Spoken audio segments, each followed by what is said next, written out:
안녕하세요. 경기도에 살고 있는 30대 여성입니다. 벌써 올해도 마무리가 되어가고 있네요. 여러분은 어떤 한 해 보내셨나요? 저는 참 다사다난한 날들을 보냈습니다. 사실 올해 중 제가 가장 잘한 일이 다름 아닌 이혼이라서 조금 멋쩍기도 합니다. 세상에, 저도 결혼 3개월 만에 이혼 도장을 찍게 되리라고는 꿈에도 몰랐거든요. 남편과는 소개팅으로 처음 만났습니다. 저희는 서로 다른 회사에 다녔지만 건너 아는 사람들이 많았어요. 비슷한 직종에서 근무해서 공통점도 많았죠. 주변에는 이미 다 결혼했고 연애도 안 하는 솔로는 얼마 남지 않아서 주변에서 더 저희를 이어주려고 성화였어요.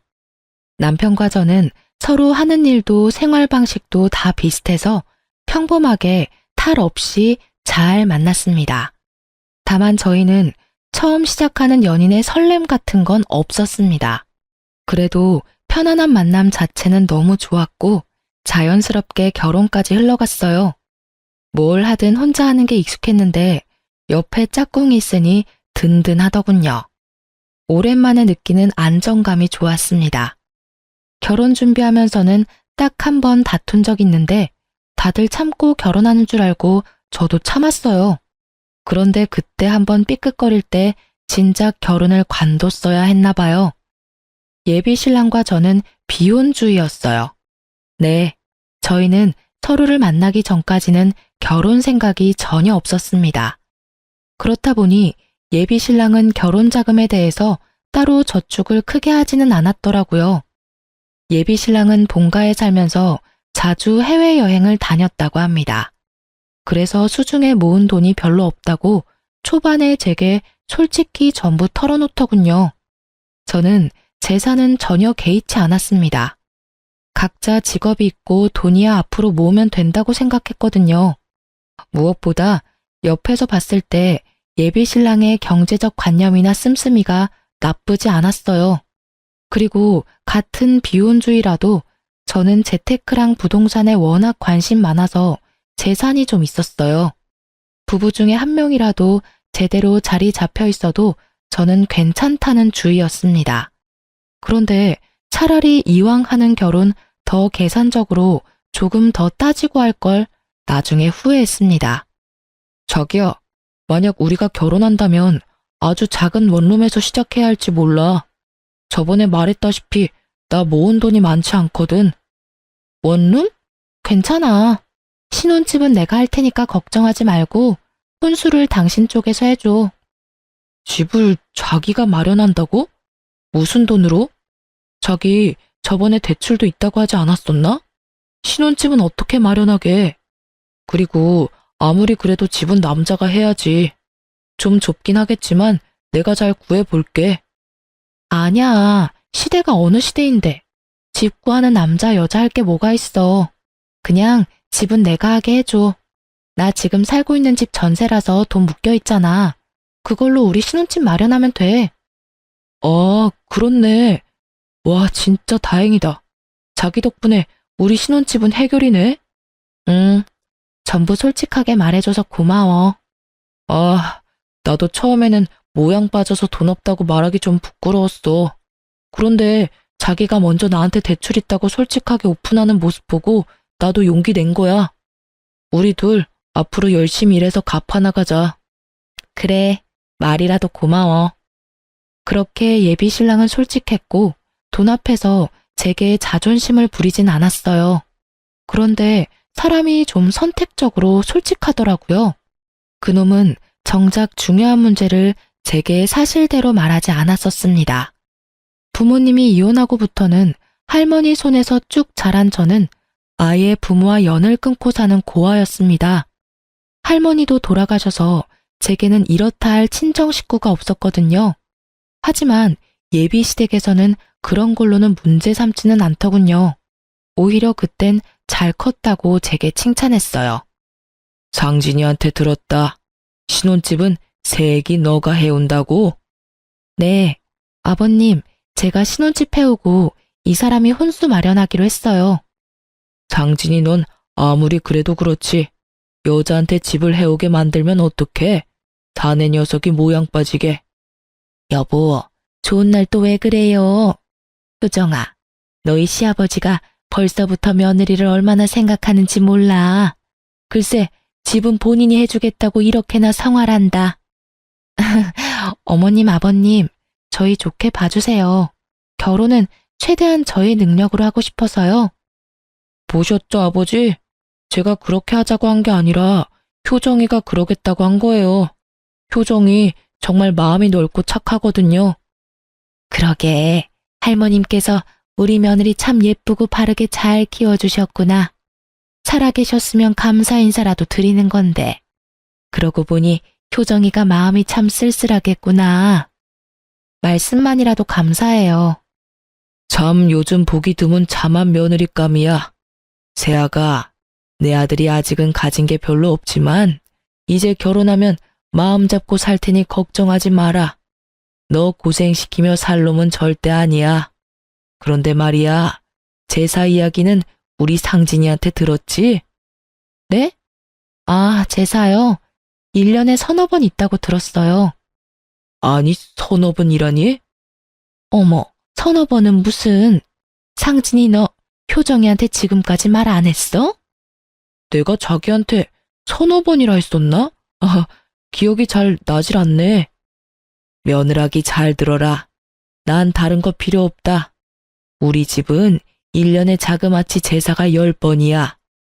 네가 이제부터 시어머니 옆에 붙어서 그것만 잘 배우고 도우면 된다. 그럼 더 바랄 것도 없어. 1년에 10번이요? 그는 분명 제게 제사가 서너 번 있다고 말했었는데 알고 보니 10번이 넘더군요. 서너 번은 어떻게 잘 넘길 수 있다지만요. 맞벌이 하면서 10번씩이나 제사에 제가 참여해야 한다는 사실에 처음엔 머리가 어질했습니다. 당신 왜 제일 중요한 말을 숨겼어? 내가 뭘? 제사 말이야. 1년에 10번은 넘게 하는데 10번 정도는 꼭 내가 도와줘야 한다잖아. 숨기다니 정확하게 말 못해준 것 뿐이지. 숨긴 건 아니야.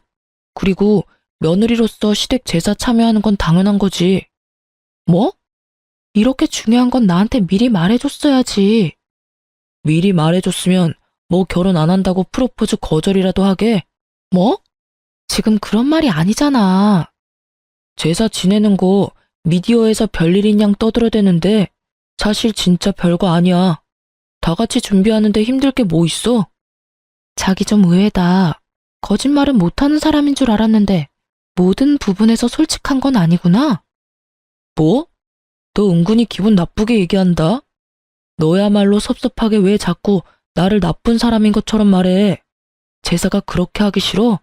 설마 너 신혼집 네가 해온다고 제사도 못하겠다 이런 마인드인 거니? 여기서 신혼집 이야기가 왜 나와? 아, 그렇잖아. 신혼집 내가 있어도 네가 이런 식으로 나한테 갑질했을까? 자격지심인 건지 갑질이라는 표현을 쓰면서까지 예비 신랑이 매우 씩씩거리더군요.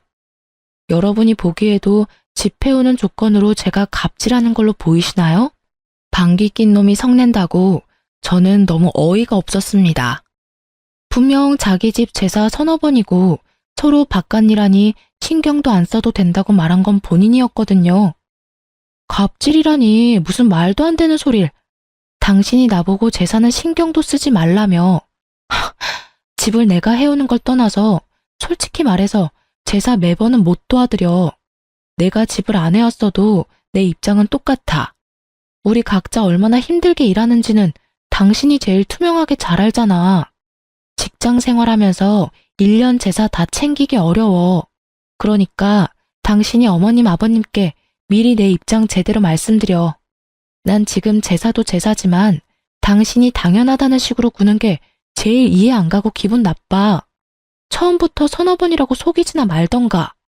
저는 다른 건 다 참아도 제게 거짓말하는 건 정말 못 참겠더라고요.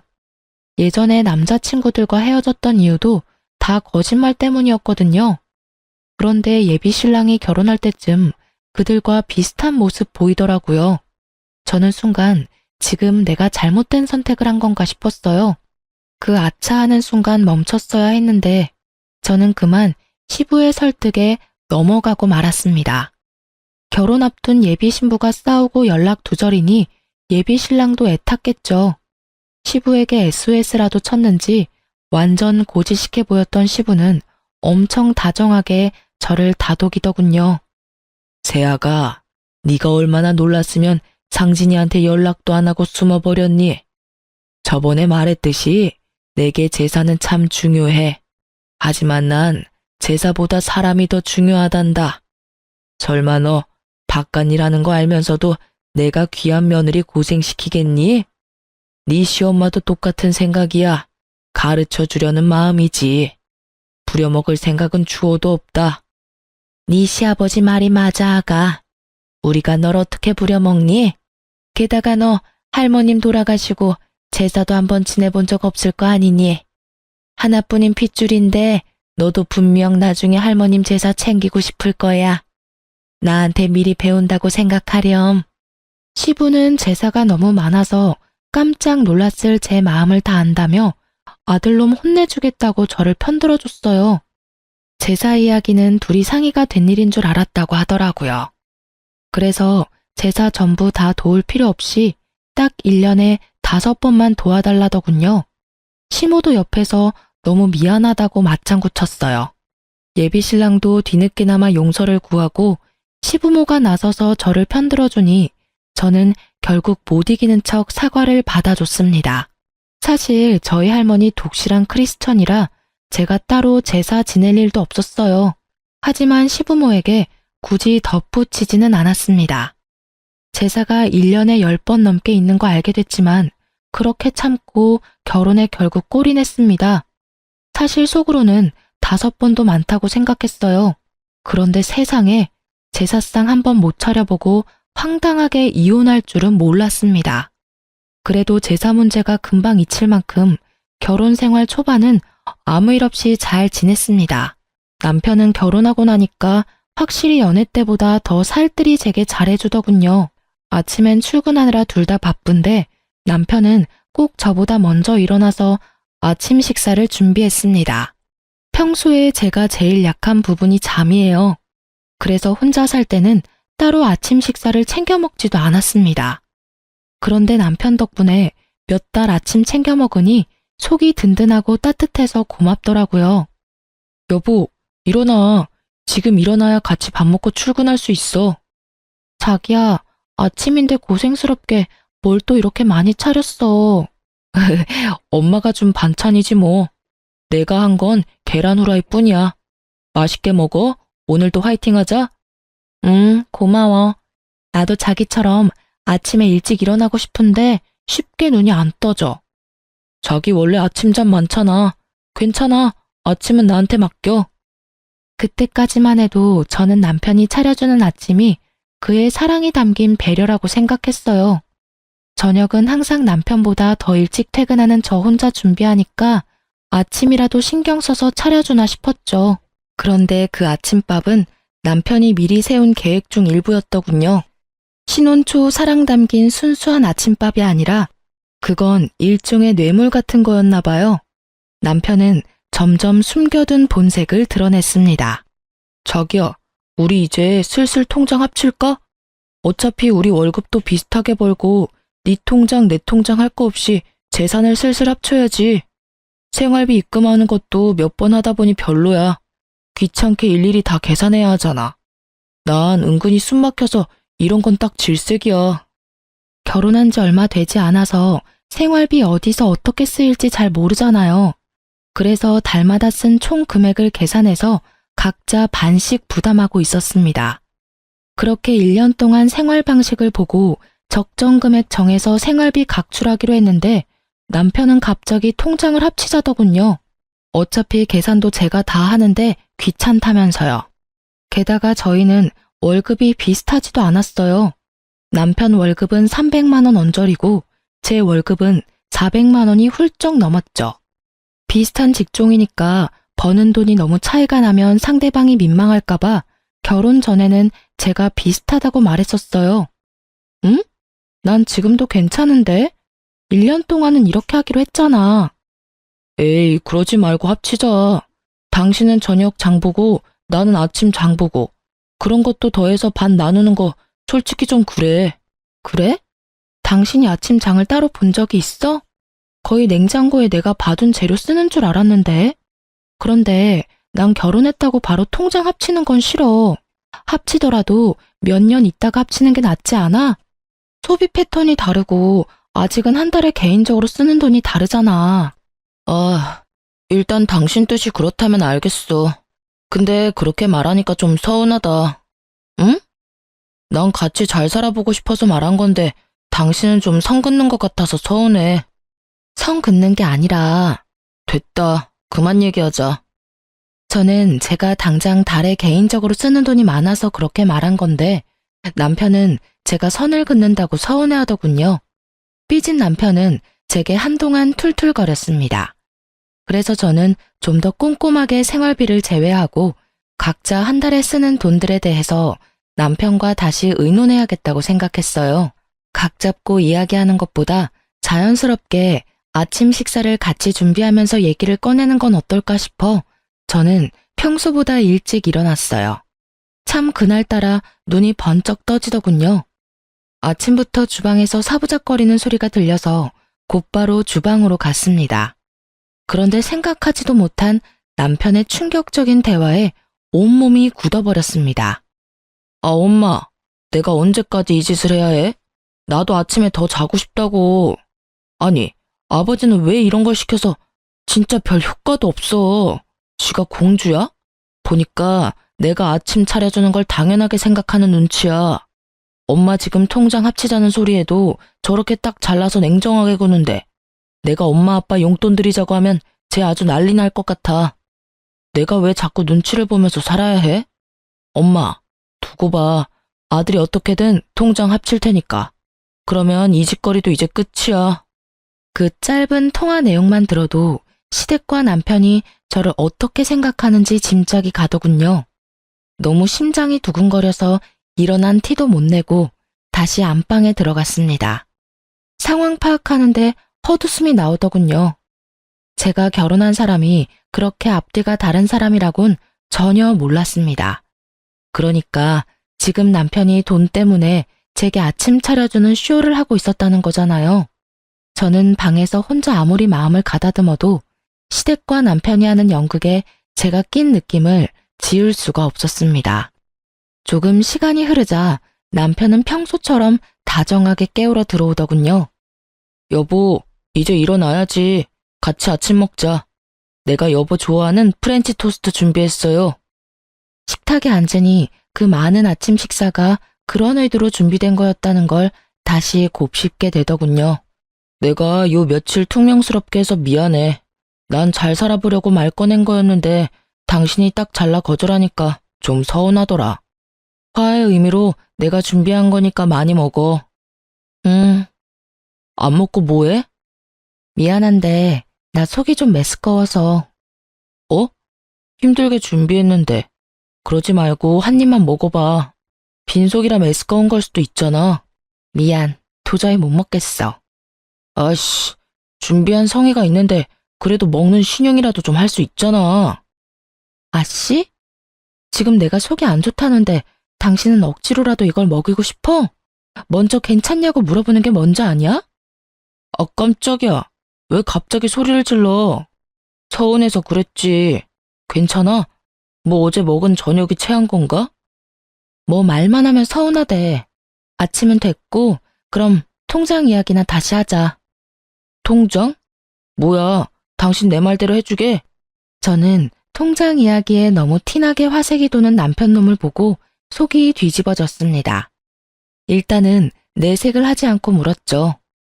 당신 정확히 달에 통장에 찍히는 금액이 얼마야? 서로 그것부터 정확히 하자. 자, 이것 봐. 난 투명하게 공개할 수 있어.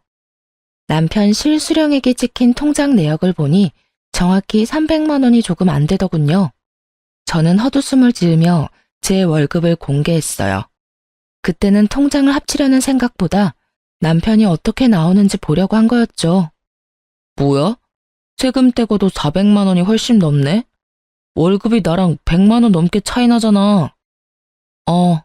내가 훨씬 더 많이 버네. 언제는 비슷하게 번다며. 당신 몰랐는데 진짜 좀 치사하다. 훨씬 많이 벌면서 왜 지금까지 숨겼어? 생활비 반반씩 하는 게 맞아? 더 많이 버는 사람이 더 내야지.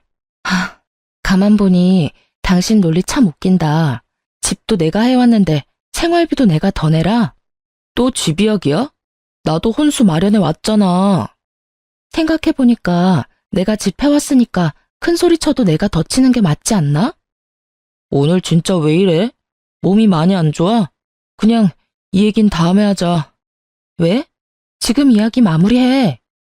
이렇게 화를 내고 소리를 지르는데 내가 이야기를 어떻게 꺼내?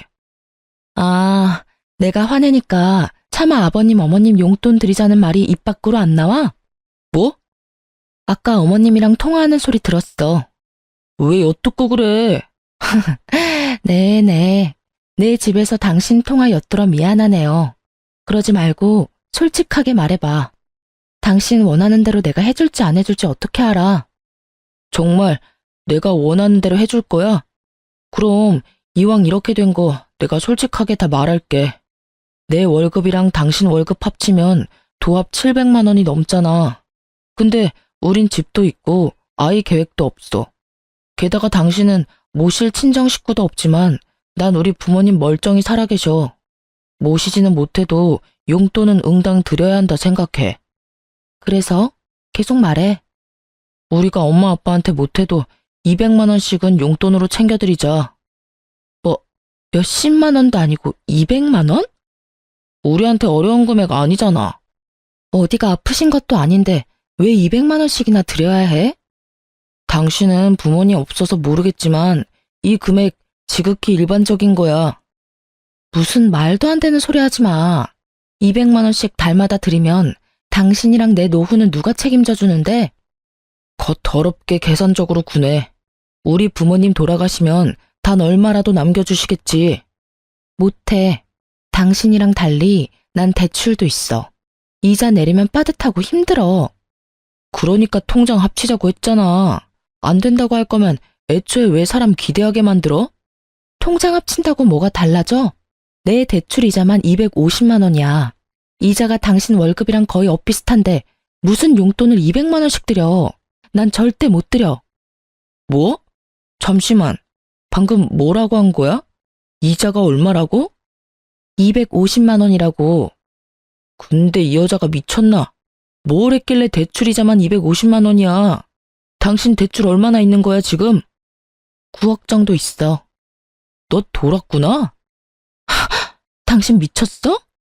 남편은 이자와 대출 금액을 듣더니 제 뺨을 사정없이 날려버리더군요.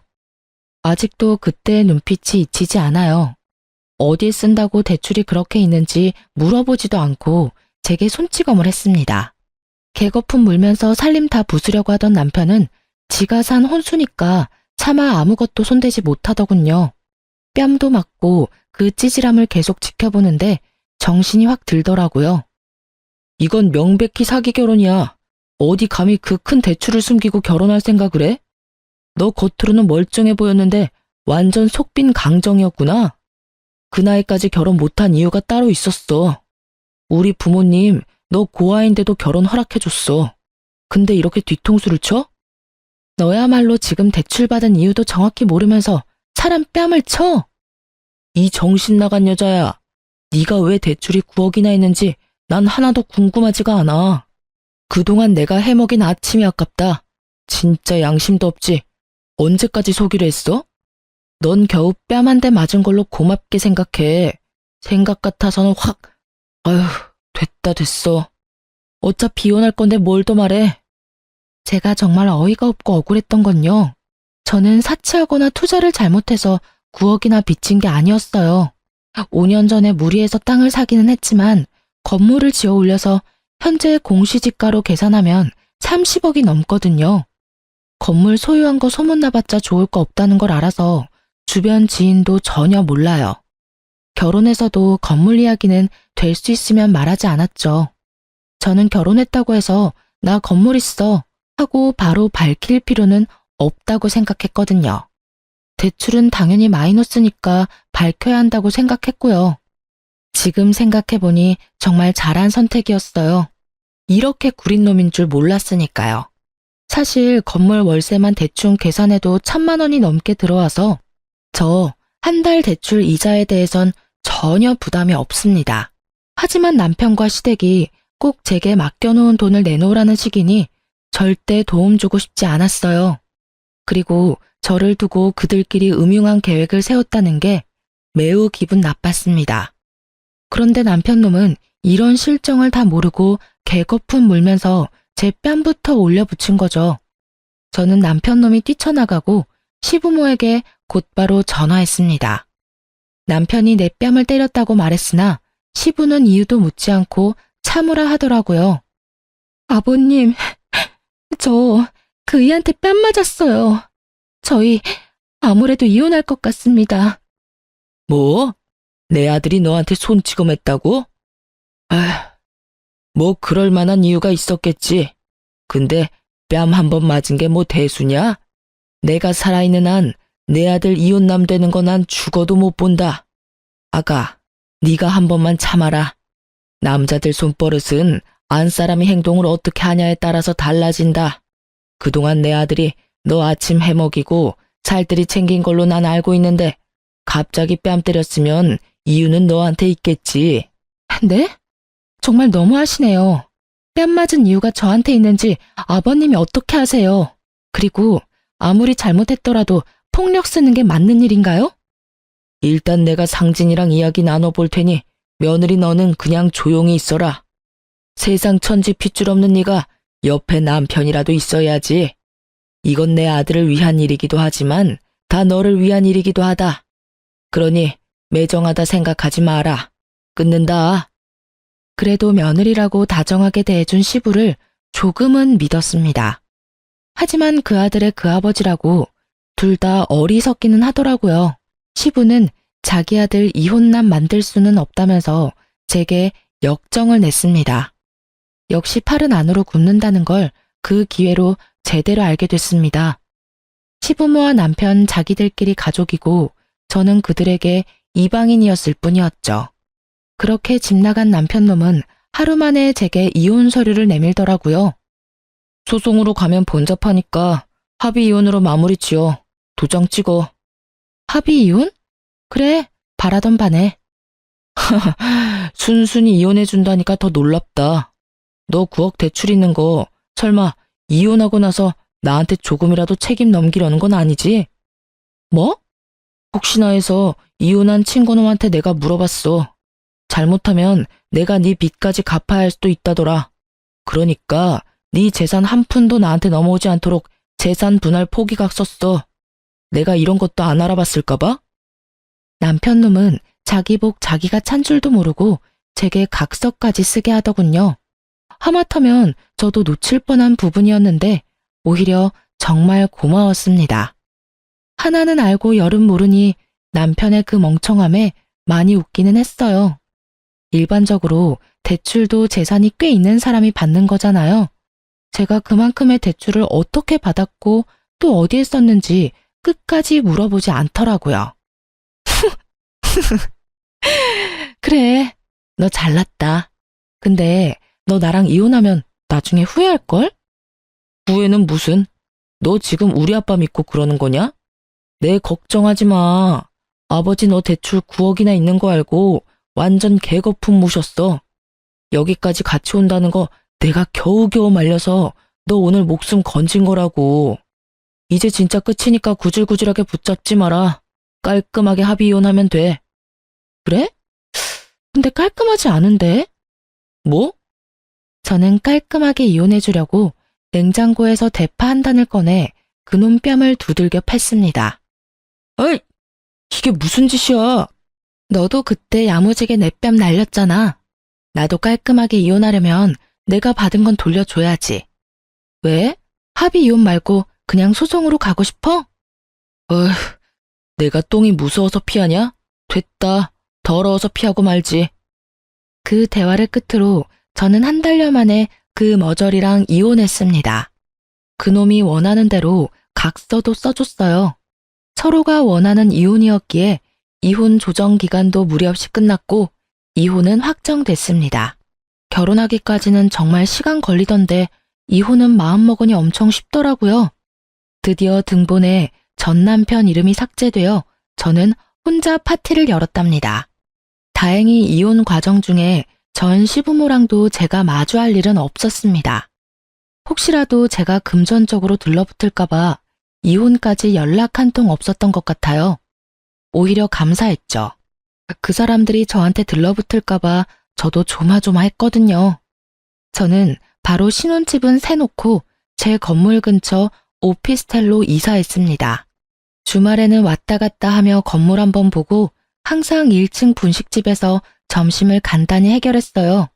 그런데 진짜 세상에 소름 돋게도 이혼하고 일주일 뒤 제 건물에서 시부랑 딱 마주쳤습니다. 저도 그렇게 마주칠 거라고는 상상도 못했어요. 제가 기존 건물 청소 용역 업체의 계약이 다 끝나서 고심해서 새로운 업체를 구했거든요. 첫날이라 업체 사람들이랑 얼굴도 틀 겸 분식집에서 먼저 밥을 먹고 있었어요. 그런데 하필 그 청소업체에 시부가 속해 있었어요. 김밥 하나 입에 넣자마자 청소하는 시부랑 눈이 딱 마주쳤습니다. 저는 굳이 마주하고 싶지 않아서 못 본 척 고개를 돌렸어요. 모자를 쓰고 있어서 못 알아볼 줄 알았는데 저의 전 시부는 기어코 분식집 안까지 들어와서 저에게 다짜고짜 따지더라고요. 사장님, 앞으로 여기 이 여자한테는 음식 팔지 마쇼. 음식이 아까워. 이 여자가 어떤 여자인 줄 알아요? 내 아들 이혼남 만든 아주 못된 물건이야. 대출 있는 것도 속이고 내 아들이랑 우리 집 말아먹으려고 한 거지라고. 거지를 식당에 들이면 되나? 어이구, 영혼까지 끌어서 대출받아서 도대체 어디에다가 썼냐? 순순히 집해온다고 했을 때 내가 의심했어야 하는데. 밥 먹고 있는 거 안 보여요, 아저씨? 뭐? 아저씨? 아, 할아버지인가? 좋은 말로 할 때 그냥 곱게 지나가세요. 당신 아들이랑 깔끔하게 이혼도 했는데 왜 이제 와서 제 속사정을 궁금해하세요? 아이고, 이제 눈에 뵈는 게 없는 모양이다 니가. 야, 넌 대출이자 내느라 허리띠 졸라매서 라면이랑 김밥밖에 먹을 게 없지? 네 팔자가 딱 이딴 분식 따위나 처먹을 팔자야. 직업 있고 월급 잘 받으면 뭐해? 빚이 한가득한데. 넌 평생 빚 갚다가 죽을 거다 이거사. 온갖 막말을 퍼부으며 난동 부리는 전 시부에 분식집 사장님이 놀라서 뛰쳐나오더군요. 아니, 누구신데 우리 손님한테 그러세요? 나 여기 건물 청소 용역업체 일하는 땡땡땡이요. 앞으로 자주 보겠네요. 장사 망하기 싫음 손님도 가려가면서 받아요. 그리고 이 여자 먹고 계산 안 하고 그냥 도망갈지도 모르니까 잘 주시하고요. 지금 남의 영업장에서 소란 피우는 게 누군데? 남의 집 귀한 딸한테 뭘 하는 거야, 이 영감탱이가? 효정씨, 건물 청소 용역업체 바꿨다더니 웬 정신 나간 할아버지가 왔어요? 효정씨 아는 사람이에요? 워낙 분식집 사장님이랑 친하게 지내서 아주머니가 더 큰 소리로 으름장을 놓자 전 시부는 당황해 하더군요. 참나, 아줌마가 이 여자 엄마라도 돼요? 엄마 딸 관계는 아니지만 이분이 보기 드문 착한 건물주네요. 월세도 시세보다 낮게 받으시고 얼마나 좋은 사람인데 당신이 뭐라고 이렇게 막말을 퍼부어대? 그것도 밥 먹고 있는 사람한테. 밥 먹을 때는 개도 안 건드려. 뭐라고요? 이분이 당신 업체 고용한 이 건물 건물주잖아요. 아저씨 겉도 모르고 막말 퍼부었어요? 당신이 말하는 지금 영끌러인가 뭔가 영혼 끌어서 대출받는 요즘 젊은이가 아니라 오래전에 이미 자수성가해서 이렇게 비싼 건물 소유한 멋진 신여성이라고요. 아가, 이게 다 사실이냐? 아가라뇨. 소름 돋으니까 그렇게 부르지 마세요. 그럼 뭐 대출 9억이 은행에 찾아가서 해달라고 하면 그냥 쉽게 빌려주는 줄 알았어요? 하긴 그쪽이 그만한 재산도 없으니 대출 1,000만 원이라도 쉽게 받을 수 있었겠어요? 그런 상황이 없으니 알 리가 있나? 그러니까 당신 아들 포함해서 온 집안이 경제적으로 무지하지. 너 왜 우리한테 건물 있는 거 숨겼냐? 세상에 이런 게 어딨냐? 감히 건물 있는 거 숨기고 재산 한 푼 안 주고 이혼을 해? 네가 건물 있는 거 알았으면 우리 아들이 너랑 이혼할 필요도 없었지. 그럼 내가 여기서 이러고 건물 청소나 하러 다닐 필요도 없고. 하여튼 부전자전이라더니 반응 똑같은 거 웃겨 죽겠네요. 아저씨, 결혼 전에 취득한 재산에는 분할 대상이 아니에요. 그리고 아들이나 아빠나 왜 생판 남의 재산을 탐내냐고요. 심지어 지금은 이혼해서 아주 남이에요. 내가 이건 그냥 두고 못 보지. 네 건물이 우리 아들 건물이나 다름없지. 혼인 사실이 명백히 있는데 이건 사기야. 재산 조사 다시 들어가야 해. 허허, 뻔뻔하기도 하셔라. 혹시 그건 아시나? 그쪽 아들이 내 대출 조금이라도 갚아달라 할까봐 개거품 물면서 재산 분할 포기각서 쓰자고 한 거 몰라요? 그런 건 또 상의를 안 했나 봐요. 뭐? 그래서 썼냐? 당연하죠. 원하는 대로 써줬는데 뭐 문제 있나요? 안 돼. 아이고, 내 건물. 어머, 저 아저씨가 정말 노망나거나 치매 걸렸나 보네. 남의 건물 보고 자기 건물이라니. 이제 남 식사하는 가게에서 방해 그만하고 나가세요. 그리고 그 업체에서 잘리고 싶지 않으면 지금 당장 내 건물에서 나가요. 알겠어요? 아가, 내가 정말 잘못했다. 우리에게 한 번만 기회를 다오. 잠깐이지만 우리 네 식구 한 가족이었잖아. 보아라고 막말할 땐 언제고, 아가? 진짜 끝까지 소름 돋게 하네. 먼저 나 버린 건 그쪽들 아닌가요? 버려놓고 무슨 가족이래? 너 그렇게 살면 벌 받아. 내가 왜 벌을 받아요? 좋은 게 좋은 거라고 가진 게 많으면 세상에 베풀면서 살아야지. 아, 내가 내 돈을 어떻게 하든 그쪽이 뭔 상관이야. 당신네한테 줄 돈 한 푼도 없으니까 꺼지세요. 그 사람이 벌 받는다는 소리만 안 했어도 그쯤 했을 텐데 저도 사람인지라 그 말 한마디에 이성의 끈이 딱 끊어지더군요. 전시부는 분식집 사장님이 소금을 뿌리니까 그쯤 하고 사라지더군요. 저는 바로 용역업체 사장한테 전화해서 전시부 이름 대고 그 사람 때문에 계약 파기하고 싶다며 제 입장을 전했습니다.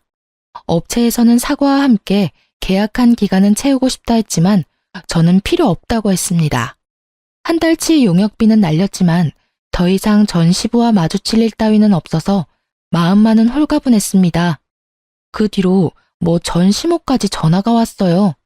이혼 후 굳이 번호 안 바꿨었는데 그 일 있고 나서 바꿨습니다. 저를 붙잡고 애원하고 뭐 비슷했죠. 효정아, 난 정말 너희가 이혼하는 게 싫었단다. 하지만 내가 무슨 힘이 있었겠니? 그저 아들과 남편이 하라는 대로 잠자코 있었지. 하지만 내 아들 아직도 여전히 너 많이 그리워해. 후회도 하고 있고 반성도 하고 있단다. 그러니까요, 아줌마. 저는 돌아갈 일 없고 우리는 모두 이제 남남이고 제발 전화 좀 그만하세요. 그렇게 이혼 안 했어도 난 이혼했을 거거든요. 내가 왜 시부모한테 200만 원씩 용돈을 줘요? 아니, 그건 말이다.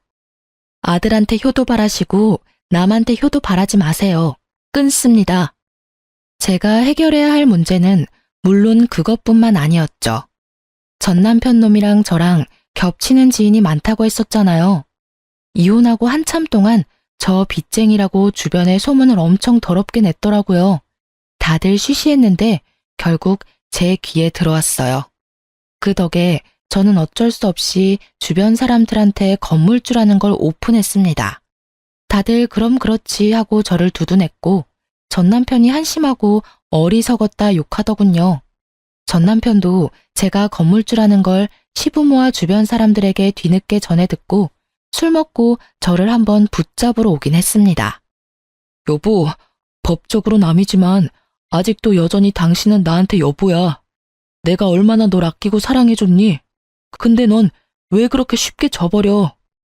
내가 아무것도 모르고 이혼하자면 당신이 말려주지 그랬어. 내가 너무 애송이었어. 대출도 자산이라는 거 몰랐어.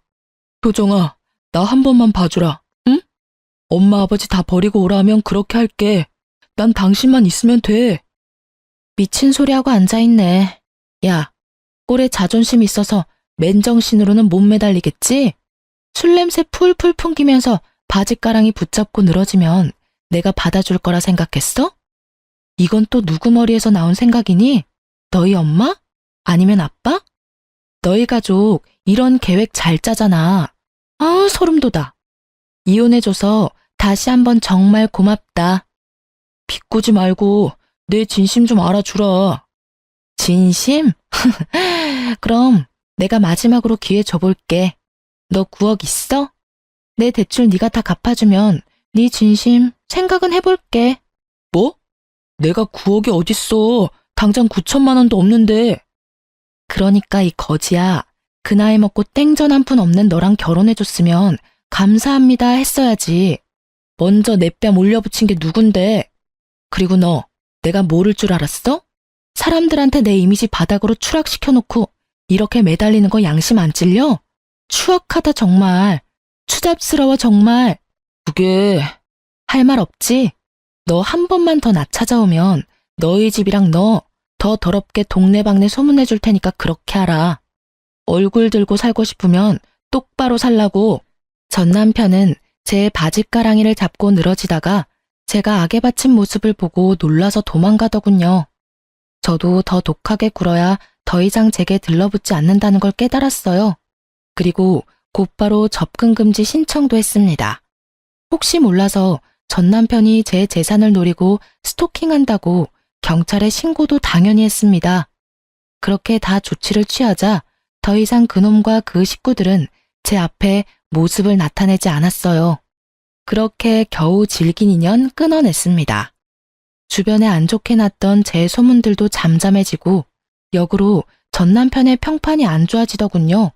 다 자업자득이라 생각합니다. 시부는 그 청소 용역업체에서 바로 잘렸다고 합니다. 남한테 눈물 나게 했으니 본인도 피눈물 흘리셔야죠. 여러분, 만약 제게 그렇다 할 가족이 있었으면 그 인간들이 제게 함부로 안 했을까요? 만일 제가 대출이 없었다면, 그리고 건물이 있다는 걸 미리 알게 되었다면 생활비 200만 원이 아니라 저의 건물 월세를 자기들 달라고 할 게 분명해 보였어요. 전 시부모는 애 안 낳아도 상관없다더니 본인들 부양하기를 바랬던 거예요. 전 남편 역시 대리 효도를 바랬고요.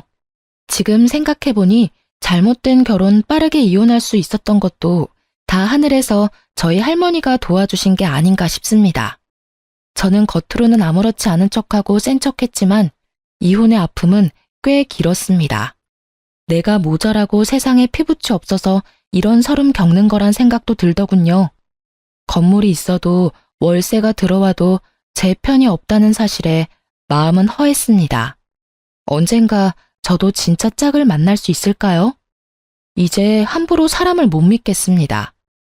물론 세상에 이런 사람들만 존재하지 않는다는 거 잘 알고 있어요. 하지만 지금까지 어떻게 씩씩하게 살아왔나 싶을 정도로 앞으로 살 날이 조금 두렵기는 하네요. 저는 현재 휴직계를 내고 잠시 쉬고 있습니다. 몸 건강도 마음 건강도 회복해서 얼른 밝은 모습 되찾으려고요. 여러분께서 응원해 주신다면 그 힘 감사히 받겠습니다. 그럼 지금까지 제 긴 사연 함께 들어주셔서 정말 감사합니다.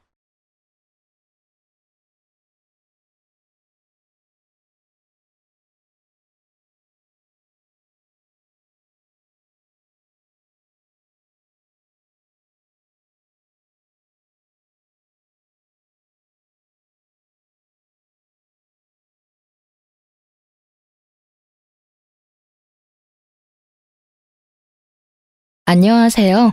저는 지방에 혼자 사는 30대 딸아이 엄마입니다. 저는 직업상 고객의 이야기를 많이 듣는 편인데 그럴 때마다 듣는 이야기가 누군가의 불륜 이야기였어요. 고객들도 와서 수다 떨 때는 가까운 사람에게 하지 못한 이야기를 하곤 하거든요. 그럴 때마다 나와는 다른 세상의 일이라며 남 일 듣듯 했는데 이번에 제가 그런 일을 당하고 보니 정말 모든 사람에게 일어날 법한 흔한 일이구나 싶었어요. 그리고 그 사람들이 그런 이야기를 누군가에게 하고 싶어 하는 마음이 이해되더라고요. 그래서 저도 이번에 제 답답함을 풀기 위해서 사연 글을 통해서나마 제 이혼에 대한 이야기를 조금 꺼내보려 해요. 저에게는 남편이 있었어요. 크게 잘생기지도 않고 엄청 능력이 있지도 않은 평범한 남자였는데 활발하고 가벼운 성격이 장점인 사람이었죠. 제가 생각이 많고 좀 진중한 성격이었다 보니 남편의 그런 성격이 기분 전환에 도움이 많이 됐었거든요. 제가 끙끙거리며 고민으로 앓고 있을 때도 남편은 가볍게 저의 고민을 해소해주곤 했으니까요. 그런 면에서 저는 남편을 무척이나 고마운 사람이라고 생각했어요. 성격이 다르면 고생한다고들 하지만 저희는 오히려 그런 면이 서로의 모난 부분을 맞춰줬다고 생각해요. 남편이 너무 가볍게 몰아갈 것 같으면 제가 나서서 조금 무겁게 만들어주기도 했으니 시댁에서도 처음에는 저를 인정하는 듯 했어요. 3대 독자 아들이 안사람을 들이고 이제야 철이 든다고요. 그렇게 잘 지내왔다고 생각했는데 남편은 그렇지 않았던 것 같더라고요. 사귈 때는 여자 문제 같은 거 일으킨 적도 없었고 딱히 다른 여자에게 흥미를 많이 두는 것 같지도 않아서 다행으로 생각했죠. 그런데 어쩌다 그런 일이 일어났는지 지금도 의아할 따름이에요. 만약 사귀는 도중에 그런 낌새를 눈치챘다면 분명히 남편과 결혼하지 않았을지도 모르죠. 하지만 그때는 그런 사람이 아닐 거라는 확신했었거든요. 저도 당시에 콩깍지가 씌어 있었던 건지도 모르겠네요. 제가 남편의 외도 사실을 눈치챈 건 육아로 휴직 후 힘든 나날을 보내던 때였어요. 아이 100일을 치르고 드디어 애가 통잠을 자기 시작하던 시점이었는데 남편과 통화를 하다가 핸드폰 너머로 한 여자의 목소리를 들었어요. 분명 남편이 회사에서 일을 하는 시간이었는데 여성이 남편을 오빠라고 부르더라고요. 저는 침착하게 남편에게 물었죠. 방금 핸드폰에 들린 여자 목소리도 직장 동료야? 직장 후배. 당신도 알 거야. 저번에 당신 태워갈 때 같이 차 타고 갔던 그 후배. 그제야 기억났어요. 작고 왜소한 어려 보이는 동안의 여후배. 당시에 제가 남편 퇴근 시간에 그 근처에 있어서 같이 들어가져간 날이었거든요. 근데 조수석에 탔더니 뒤에 사람이 있었는데 그게 이 후배였어요. 남편 말로는 후배 약속이 제가 있던 곳과 가까워서 태워줬다고 했고 바로 내렸었거든요. 저는 그때 남편에게 웬만하면 여자는 차에 태우지 말라고 했었죠. 괜한 오해 받을 수 있다고 핀잔만 줬었는데 그때 남편은 그럴 리 있겠냐며 웃었거든요. 그런데 그때 그 여자는 분명 남편을 선배라고 불렀었어요. 그런 그녀가 불과 몇 달 만에 호칭이 오빠로 바뀌다니 아무리 봐도 이상했어요. 하지만 제가 너무 깊이 생각하는 것일 수도 있었고 친해지면 그럴 수도 있겠거니 했어요. 그런데 그 뒤부터 제 오감이 그 여자를 의심하게 되더라고요. 그게 제 탓만은 아닌 게 그 여자가 남편과의 접점이 너무 많았거든요. 저는 저도 모르게 남편의 뒤를 캐고 있었어요. 차를 타고 가는 길에 그 후배에게 전화가 오면 남편이 전화를 받지 않더라고요.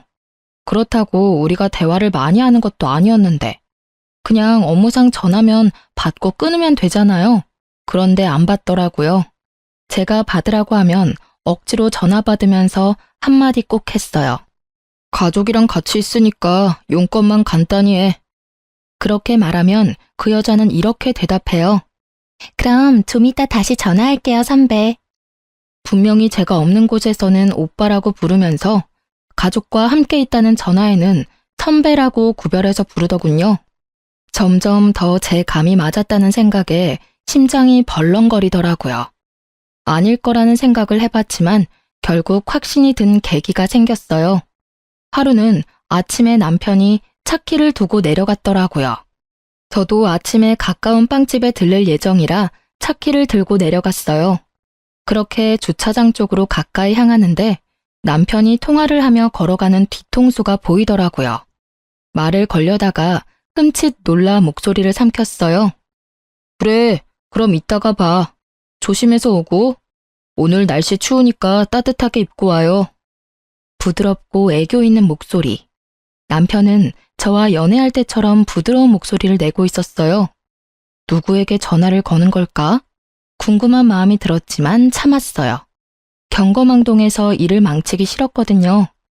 남편이 전화를 끊는 걸 보고는 이제야 남편을 확인한 것처럼 남편을 불렀어요. 여보, 차키! 남편은 눈에 띄게 놀라며 뒤를 돌아봤어요. 딱 봐도 심하게 놀란 모습에 저는 강한 확신이 들었어요.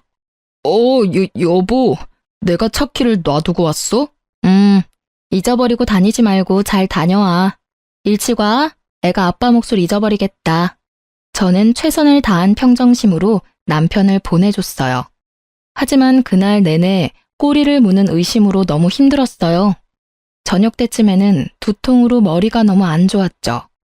아침에 그 일이 있어서 그런지 그날 남편은 일찍 돌아왔더라고요. 남편을 샤워 먼저 하도록 한 뒤에 저는 남편이 탁자에 둔 전화기를 확인했어요. 남편은 평소에도 잠금을 걸어두지 않거든요. 안을 살펴보니 깨끗하더라고요. 사진도 없고 카톡 내용도 없고 문자도 없었어요. 그 여자와 전화하는 적도 없었죠. 하지만 저는 확신했어요. 남편이 그 여자와 바람을 피고 있다는 사실을요. 흔적이 없었는데 어떻게 알았냐고요? 전화를 한 흔적이 없었거든요. 그날 아침에 분명히 출근 시간에 통화하는 걸 봤는데 통화 기록이 사라진 상태이더라고요. 딱 그 시간 것만. 있어야 할 통화 내역이 없다면 그건 남편이 지운 거겠죠. 남편이 나오자마자 저는 남편에게 말했어요. 당신 바람 피우는 거 맞지? 무슨 소리야. 나 그런 거 안 해. 못 믿겠으면 내 핸드폰 확인해봐. 나 전혀 그런 거 없다니까. 당연히 이 말 나올 줄 알았어요. 핸드폰에 잠금을 걸지 않는다는 건 자신이 당당하다는 걸 보여주고 싶어 하는 거잖아요.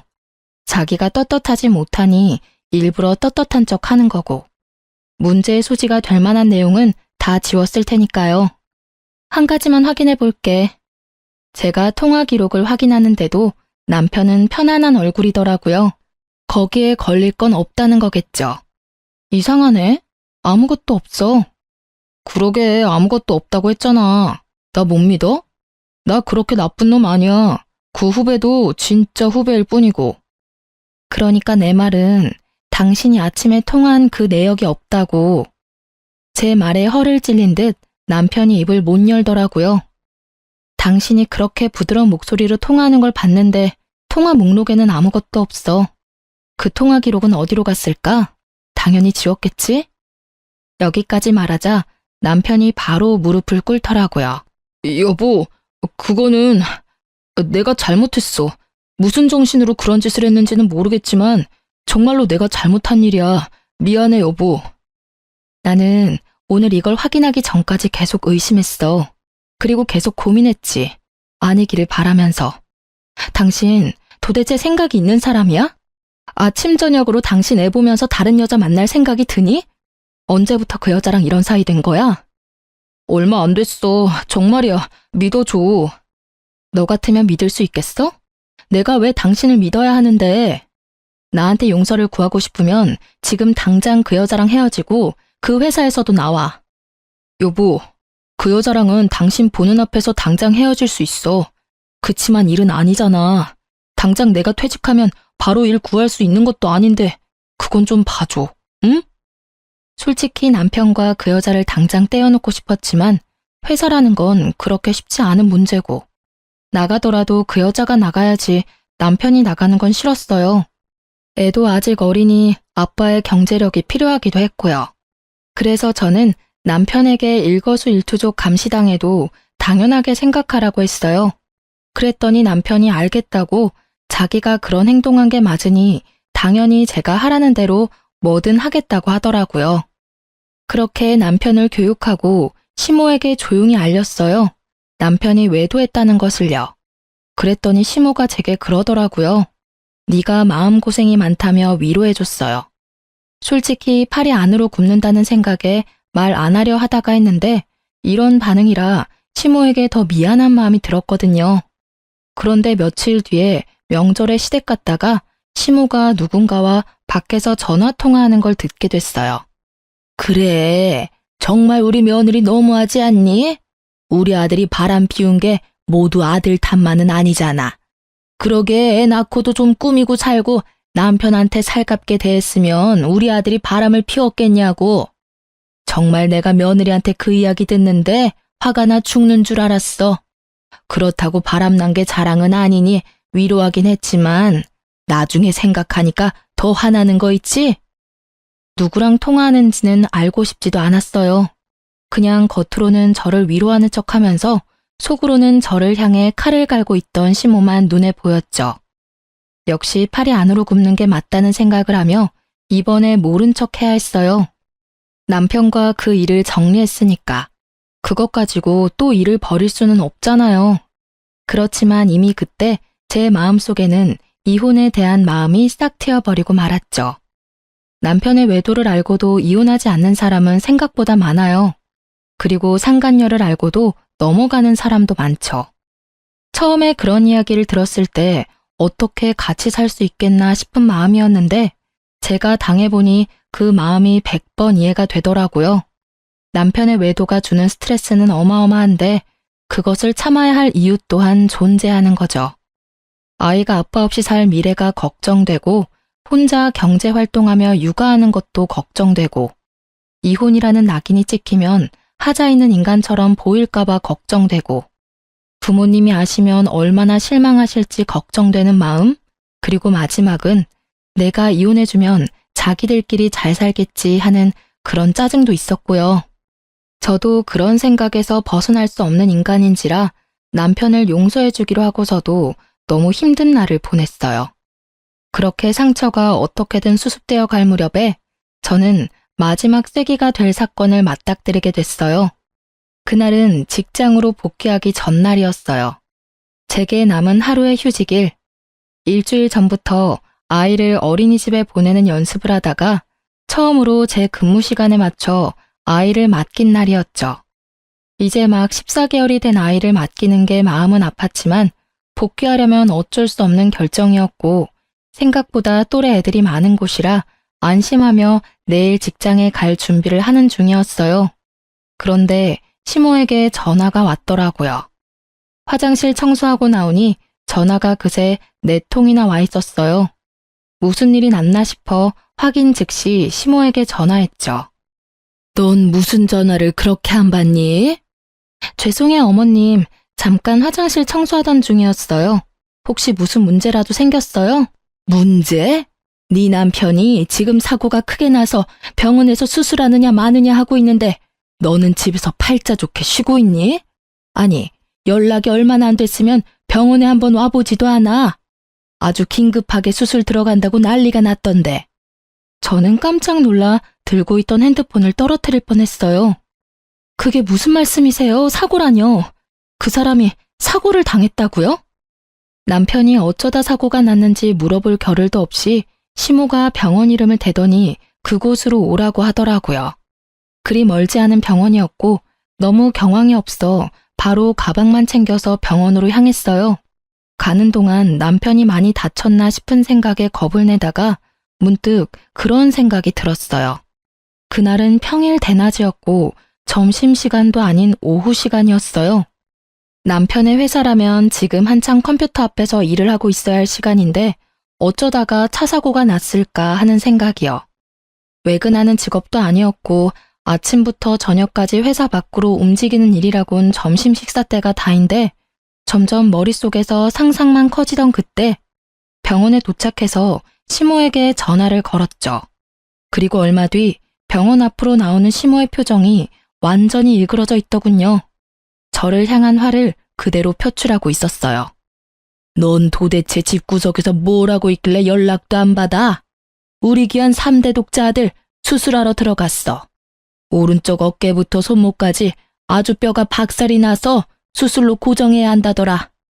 너 대신 수술 동의서에 내가 사인까지 다 했어. 이런 일은 네가 해야 하는 일 아니니? 아들 아파서 가슴 철렁 내려하는 것도 무서워 죽겠는데 내가 수술 동의서까지 사인을 해야 하냐고.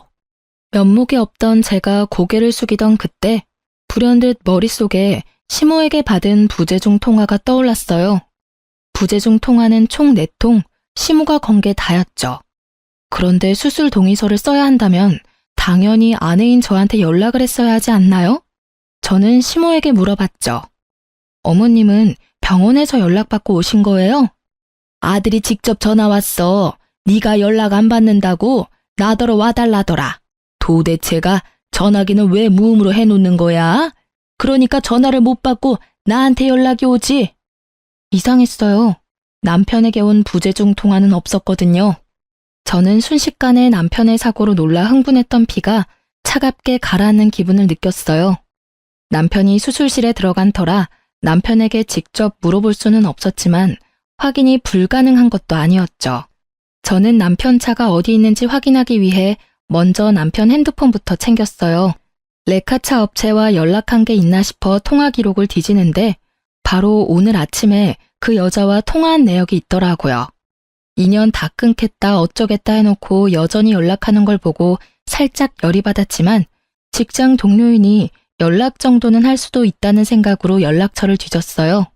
별 내역이 없길래 남편 메시지를 확인하는데 메시지 기록 중에 카드 승인 내역이 있더라고요.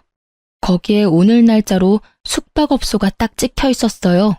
불과 4시간 전에 결제한 내역이요. 그걸 보고는 피가 거꾸로 솟는 기분이었어요. 아마 집에 들어오기 전에 이런 문자나 통화 기록을 일부러 지웠겠죠. 이번에는 지울 시간조차 없이 사고를 당해 들어가게 됐으니 지울 틈도 없었을 테고요. 화가 난 저는 최대한 냉정해지려 애썼어요. 그 메시지를 캡처하고 저는 남편 차가 어디 있는지 확인했어요. 남편 차가 어느 정비소에 있는지 확인한 저는 바로 그쪽으로 달려가 남편 블랙박스부터 확인하자고 했어요. 다행히도 블랙박스는 고장나지 않았고 열심히 제 할 일을 하고 있더군요. 저는 카드를 빼서 집으로 갔어요. 노트북에 연결하니 손이 덜덜 떨리더라고요. 그리고 사고 직전 영상을 확인했어요. 남편이 어딘가에서 나오는 중이었는데 거기가 모텔이더라고요. 그런데 남편은 운전하지 않았고 그 후배가 운전한 것 같았어요. 남편이 부러진 곳도 왼쪽이 아니라 오른쪽이었거든요. 남편이 조수석에 앉았던 게 분명해 보였어요. 두 사람이 모텔에서 나와서 차에 타고 둘이 차 안에서 나누는 이야기들이 모두 제 귀에 들어와 박혔어요. 오늘 연차 쓰고 같이 오길 잘했지?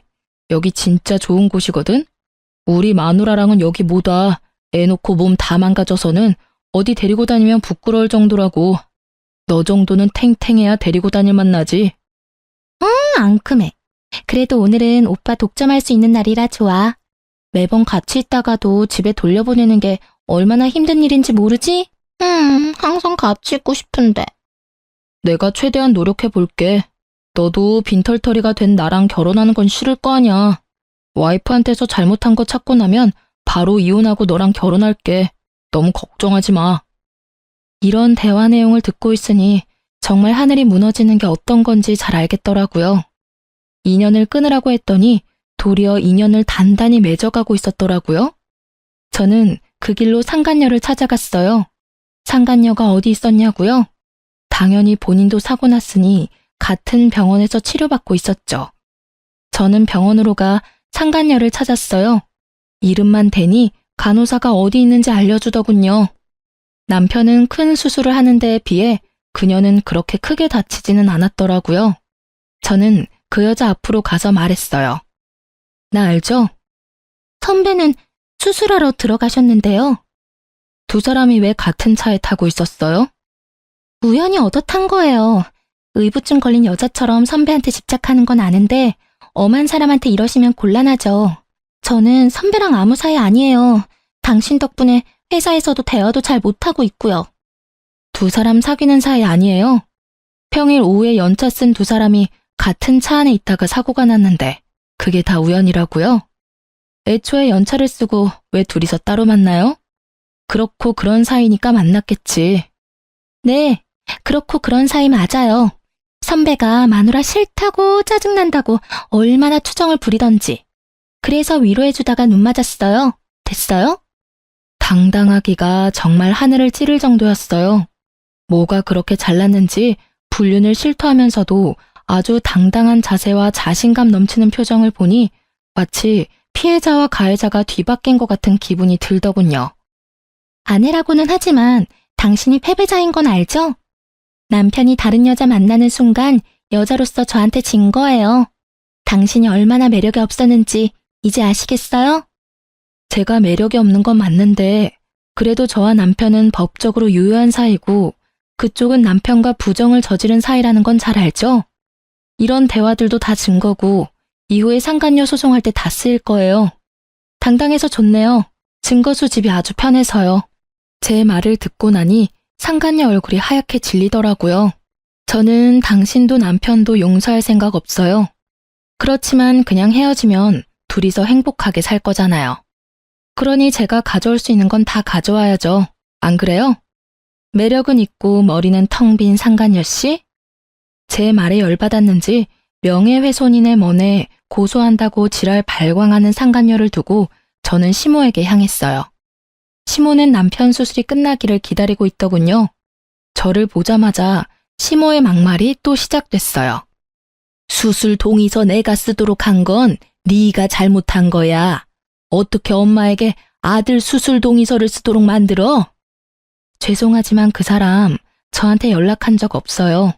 사고 나고 연락한 거 어머님이 처음이자 마지막이더라고요. 네가 와이프인데 왜 나한테 전화를 해? 네가 잘못 본 거 아니니? 아니요, 잘못 본 거 아니고 남편이 어머님한테만 전화했더라고요.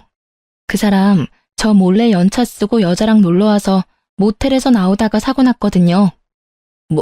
뭐?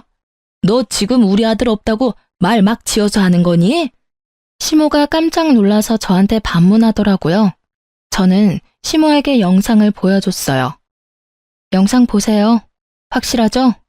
오늘 쉰다고 저한테 이야기도 없었어요. 이러니 저한테 연락 못했겠죠.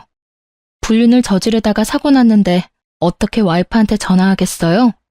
어떻게든 안 들키려고 어머님께 전화한 거겠죠. 제 말에 시모는 한동안 말을 잇지 못하는 듯 하더니 갑작스레 화를 내더라고요. 네가 우리 아들을 얼마나 좋았으면 애가 바람을 피우겠니? 저번에도 내가 말은 안 했지만 네가 잘했으면 애가 바람 같은 거 피웠겠어? 그리고 바람 피웠다고 애 기도 못 펴게 하니 몰래 스트레스 풀려다가 이런 사고 난 거잖아. 하나부터 열까지 다 네가 잘못했는데 뭘 잘했다고 나한테 또박또박 말대꾸야? 적반하장도 유분수지. 이 말을 하고 싶은 걸 꾹 참았어요. 못 배우고 예의 없는 사람이라도 어른은 어른이니까요. 그렇지만 용서는 하지 않겠다고 다짐했어요. 시모도 상간녀도 남편도. 남편이 병원에 있는 동안 저는 착실히 이혼 준비를 시작했어요. 증거는 차고 넘쳤죠. 그럼에도 더 모으고 모았어요. 필요한 것뿐만이 아닌 부수적인 것들도 모두 긁어 모았어요. 당당한 상간녀를 보니 어떤 변명을 할지 상상도 가지 않았거든요. 모텔에 들어가서 현장을 직접 잡은 게 아닌 이상 어떠한 증거도 반박 가능한 것이 될 수도 있잖아요. 그래서 그들이 변명조차 못할 정도의 증거를 모았어요. 그리고 남편이 치료받는 동안 제 짐을 모두 싸고 아이와 함께 친정으로 건너왔죠. 아이도 절대로 빼앗길 생각이 없었거든요. 그렇게 남편의 퇴원일이 가까워질 때 저는 이혼을 통보하고 서류를 보냈어요. 이혼이 소송으로 진행되고 있을 때 남편의 퇴원일이 되었어요. 그런데 남편에게서 연락이 왔어요. 저기 여보, 혹시 지금 내가 있는 병원 와서 치료비 좀 내주지 않을래? 치료비? 그런 건 카드로 대충 내고 나중에 실비 청구하면 되잖아. 이혼 소송 중인 와이프한테 연락해서 할 말은 아닌 것 같은데 어이가 없어서 그런지 말이 곱게 나가질 않더라고요. 어쩔 수 없었죠. 제 이혼의 결정적인 원인이 된 남자니까요.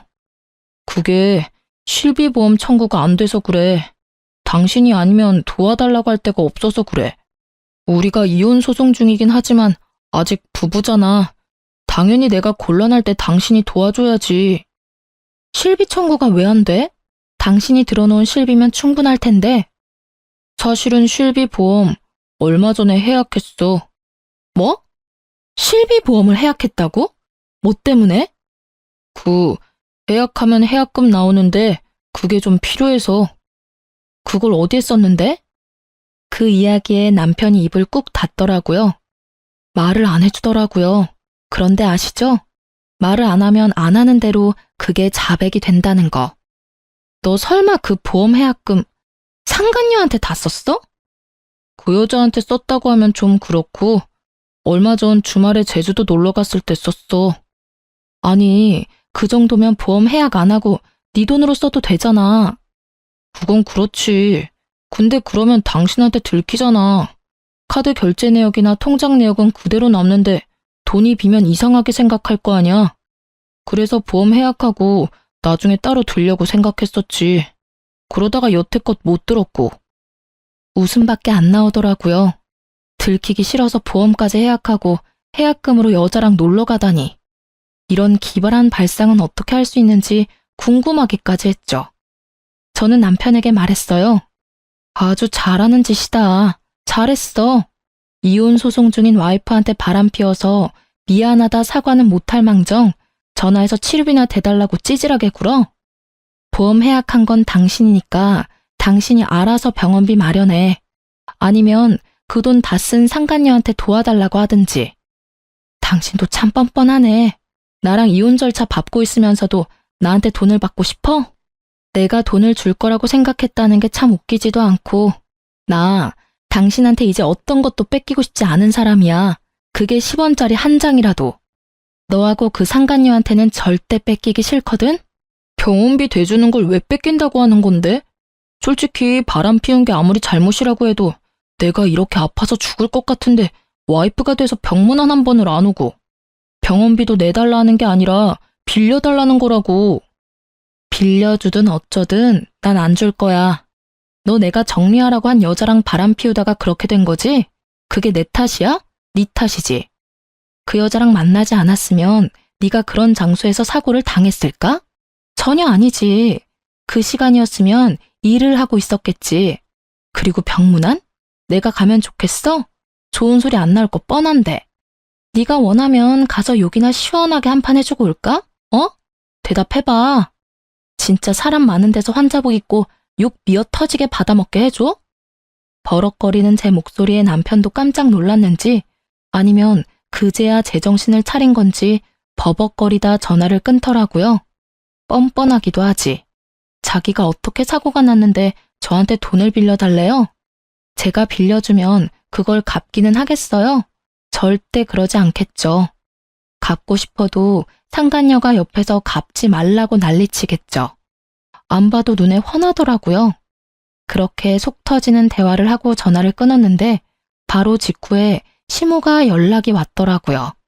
이번에는 또 무슨 말도 안 되는 이야기로 제 속을 뒤집어지게 만들까 싶었는데 남편과 똑같은 이야기를 하더라고요. 며느라가 네가 얼마나 화가 났을지 잘 안다. 아들이 잘한 거 하나도 없는 것도 잘 알아. 그때 내가 너한테 화낸 거는 마음이 복잡해서 그랬어. 솔직히 발은 안으로 굽는다고 부모니까 어쩔 수 없었지. 아들이 반성할 시간을 좀 주면 어떻겠니? 지금 당장 이혼하는 건 너무하지 않니? 아픈 아들 조리해야 할 시기에 소송은 너무 힘들어. 그리고 병원비도 지금 제대로 다 못 내고 있는 지경이라 와이프인 네가 좀 부담을 해줬으면 싶구나. 아들 녀석 보험이 또 없다 하니. 어머님, 무슨 말씀하시는지 잘 알겠어요.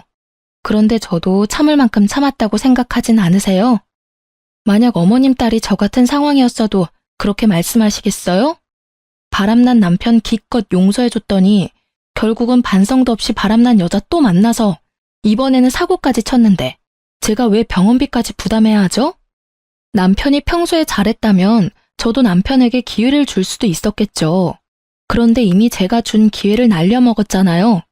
그리고 저한테 들킬까봐 보험 해지하고 해지 환급금으로 여행이나 다니며 돈 펑펑 쓴 남편에게 뭘 도와줘요? 제가 돈이 썩어나가도 남편에게 줄 돈은 단 한 푼도 없어요. 이야기하고 나니 속이 어쩜 그렇게 후련하던지. 시모는 거의 악에 바친 듯 소리를 질러대는 제게 기가 막힌 것 같더군요.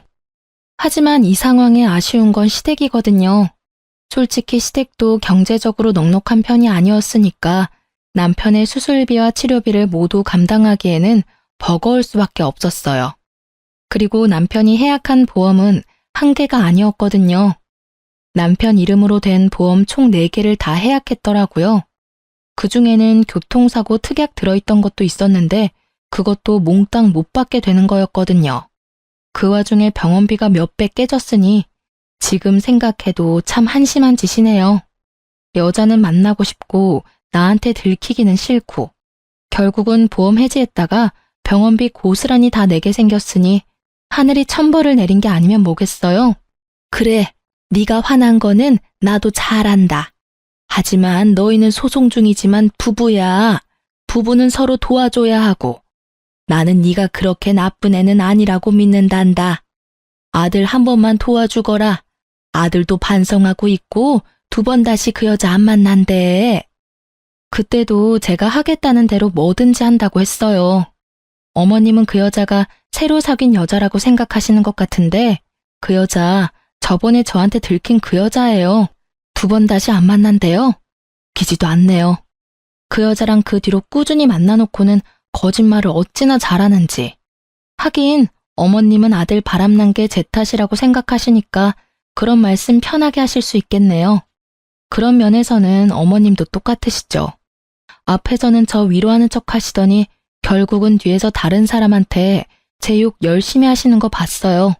제 말에 시모가 허를 찔린 듯 놀라더군요. 그럴 수밖에요. 지금 이 순간 그 말을 할 줄 누가 알았을까요? 저 다 봤어요. 명절에 어머님네 갔다가 애 낳고 관리 안 해서 남편 바람 피운 거 제 탓이라고 그렇게 말씀하시는 거 다 들었어요. 그래서 더 해주기 싫어요. 제 마음속에서 남편과 저는 이미 남남이에요. 애가 있든 말든 상관없이. 그러니까 저한테 이혼 번복에 대한 이야기는 꺼내지 마세요. 너 후회할 거야. 우리 아들 같은 남자가 세상에 어디 있다고. 너 같은 애가 그런 남자 만날 수 있을 것 같아? 남편 덕분에 크게 되어서 남자 만날 생각도 없어요. 거짓말이나 하면서 여자 만나러 다니는 남자 세상에 그렇게 많다던데. 알면 데려갈 여자는 있겠어요? 하긴 그 상간녀라면 잘 데려가겠네요. 그쪽에 말해보세요. 저한테 와서 아쉬운 소리 마시고. 저는 그렇게 말하며 시모 전화를 끊었어요. 그 뒤로 시모에게서 연락이 오지는 않았어요. 이혼 소송은 그렇게 마무리가 되고 저는 싱글맘이 되었어요. 재산 분할 위자료, 양육권, 친권. 그 중에서도 친권과 양육권은 지키기 위해 애썼어요. 아이만은 뺏기고 싶지 않았거든요. 시댁이 손이 귀한 집이기는 하나 아들을 더 귀하게 여기니 딸아이는 제게 그냥 넘기듯 하더라고요. 양육비 내기 싫어서 마구잡이로 우기는가 싶었는데 그게 아니었어요. 알고 보니 시모가 상간녀에게 남편 병원비를 좀 내달라고 했다더군요. 남편과의 결혼을 조건으로 말이죠. 결국 두 사람은 저와 남편의 이혼이 정리되면 재혼할 생각이었다고 해요. 그 상간녀가 아이는 싫다고 했다는 거죠. 그리고 한 가지 조건을 덧붙였대요. 만약 자기 상간녀 위자료 나오면 같이 갚아야 한다고요. 나중에 그 이야기를 전해 들었어요. 저야 뭐 이미 이혼까지 다 된 마당에 신경 쓸 일은 없었지만 그래도 두 사람이 잘 사는 건 너무 싫잖아요. 둘 사이 일을 여전히 알아보고는 있었죠. 그나저나 참 얍삽하다고 해야 하나? 잔머리가 잘 돌아간다고 해야 하나? 그 여자도 진짜 대단하긴 하더라고요. 전 남편 재혼하고 3달이 지났나? 제 직장에 남편 회사 동료분이 찾아오셨더라고요. 저는 미용 관련 일하거든요. 예전에 남편이랑 결혼할 때 소개받아서 여태껏 제게 와주시는 단골이세요. 자기, 잘 지냈어? 이야기는 얼추 들었어. 많이 힘들지? 전 괜찮아요. 이혼 후에 이렇게 사정을 잘 아는 사람을 만나면 불편하기 짝이 없더라고요. 그 사람이 싫은 건 아닌데 계속 이혼이 주제가 될 수밖에 없거든요. 모르는 척 해주는 분도 있지만 이분은 그러지 않으셔서. 그런데 그분이 그러더라고요. 그래, 괜찮아야지. 그 나쁜 연놈들도 벌 받고 있는데. 그게 무슨 소리예요? 자기 이야기 못 들었어? 그 두 사람 완전 천벌 받았다고. 회사 내에서도 소문이 다 났어. 그 상간녀랑 자기 전 남편 둘이 같이 연차 쓰고 놀러 갔다가 사고 난 거 회사에 들켜서 불륜 여행 갔다가 그렇게 된 거라고 소문 크게 났었거든. 그런데 곧바로 두 사람 재혼한다니 사람들이 더 놀랐지. 저렇게 빨리 정리가 되냐고 말이지. 아, 회사에 다 들킨 거였나요? 저야말로 놀랐네요. 그 전에도 티가 많이 나던데. 둘이 친하다 정도로만 알고 있었지 그런 사이인 거 누가 알았겠어? 알았다면 내가 자기한테 제일 먼저 귀띔해줬을걸? 그 이야기에 저는 웃었어요. 하긴 이런 스파이 같은 손님이 있으니 남편도 회사에서 조심하긴 했겠죠. 근데 그 소문나고 회사에서 두 사람 다 퇴사시켜버렸거든. 연차 쓰고 놀러가서 사고 난 것도 그렇고 안에서 부적절한 만남 가진 것도 그렇고. 그런데 표면적인 이유는 자기 전 남편 몸이 아직 다 안 돌아와서 그렇다고 하더라고. 몸이 안 돌아와요? 그래. 수술한 곳이 오른쪽 팔이랑 어깨잖아. 그쪽으로 신경이 손상됐다나 뭐라나. 결국 손가락이 잘 안 움직이는 바람에 일도 제대로 못하니까. 금방 돌아올 것 같으면 그냥 놔뒀을 수도 있겠지. 근데 금방 안 돌아오더라고.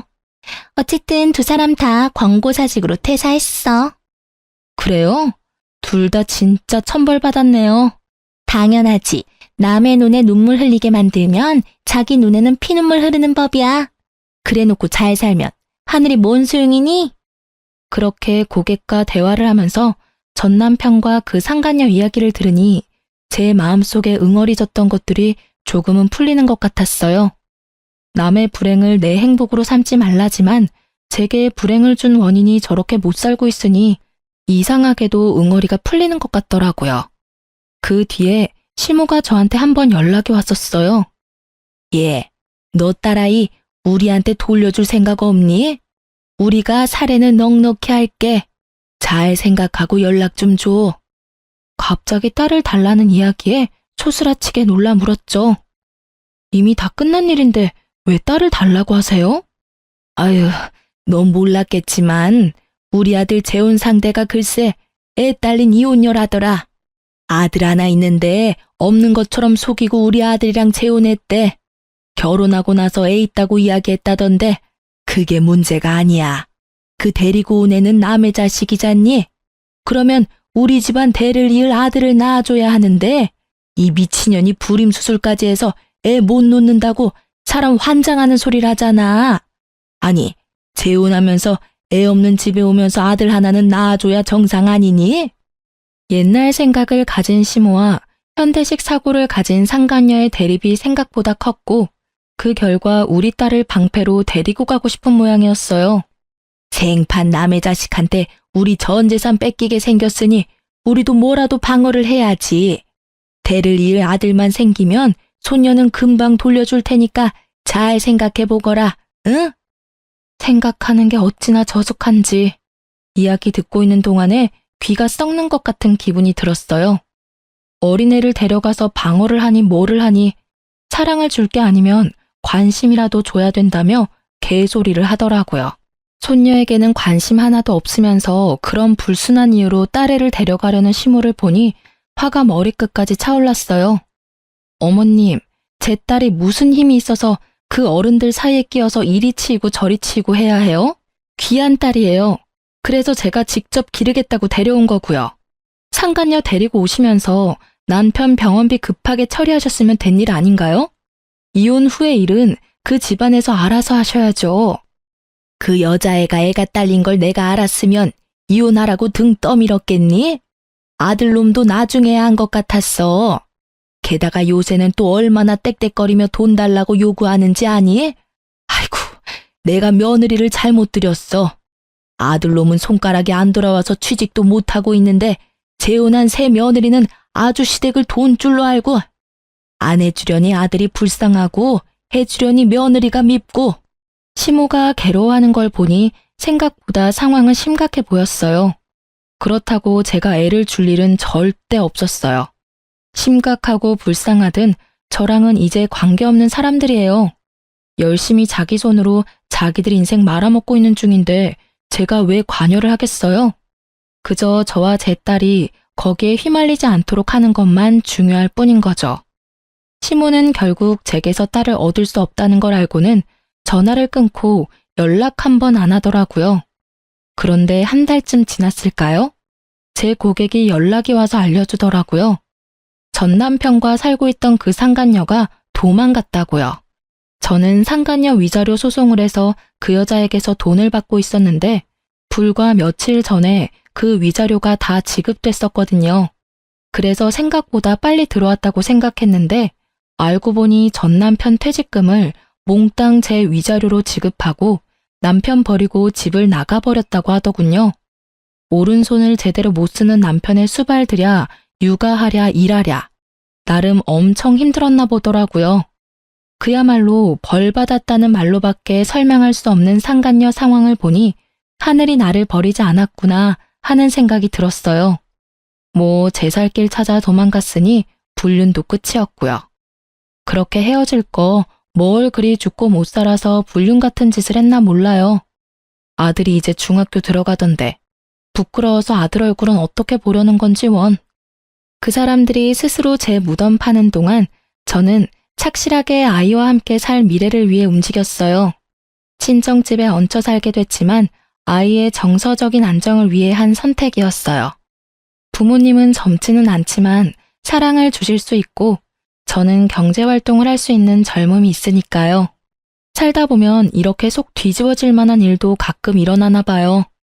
이혼을 하면서 이런 어이없는 일들을 당하고 나니 앞으로 어떤 힘든 일이 와도 견딜 수 있는 경험이 된 것 같아서 그것 하나만은 다행이라 생각해요. 이혼 전 이혼을 해야 하나 말아야 하나 고민하시는 분들 생각보다 많이 계셔요. 저도 마찬가지였어요. 제가 정신적인 스트레스에 강한 타입이었다면 참고 살았을 거예요. 그렇지만 전 그런 사람이 못 되거든요.